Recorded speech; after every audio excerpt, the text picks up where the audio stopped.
আজকে আমি আপনাদের কাঠগোলাপের গাজরা বানিয়ে দেখাবো, তাও শপিং ব্যাগ দিয়ে। তো আপুর কমেন্ট রিকোয়েস্ট ছিল গাজরা বানিয়ে দেখানোর জন্য। সাদা কালারের শপিং ব্যাগ নিয়ে এটা লম্বা লম্বি ভাবে আমি কাট করে নিয়েছি। এটার দুটো পার্ট আমি নিয়ে নিয়েছি। এবার আমি 4 বার ফোল্ড করে নিচ্ছি এই লম্বা পার্টটাকে। তারপরে এটাকে কিন্তু ফ্লাওয়ারের পাপড়ি শেপে আমি কাট করে নিচ্ছি। এবার ফোল্ডটা আমি খুলে নিচ্ছি। এটা লোয়ার পার্টে আমি স্টিচ করে নিচ্ছি। তারপরে সুতার দুই সাইডে আমি সুন্দরভাবে টাই করে নিচ্ছি। তো দেখুন সুন্দর একটি ফ্লাওয়ারের শেপ কিন্তু হয়ে গিয়েছে। সেম প্রসেসে আমি অনেকগুলো বানিয়ে নিয়েছি।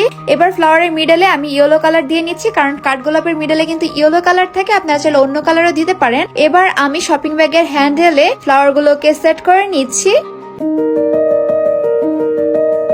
তো আমার সবগুলো ফ্লাওয়ার সেট করা হয়ে গিয়েছে। এবার আমি দুই সাইডও অ্যাটাচ করে নিচ্ছি। ফ্লাওয়ারের মিডলে গ্যাপ রয়েছে, গ্লুর সাহায্যে একটি ফ্লাওয়ারের সাথে অন্য একটি ফ্লাওয়ারতে অ্যাটাচ করে নিচ্ছি।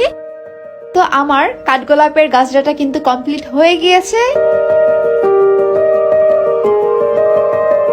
তো ভিডিওটা কেমন লেগেছে অবশ্যই কিন্তু জানাবেন। সকলে ভালো থাকুন। Love you all, bye by.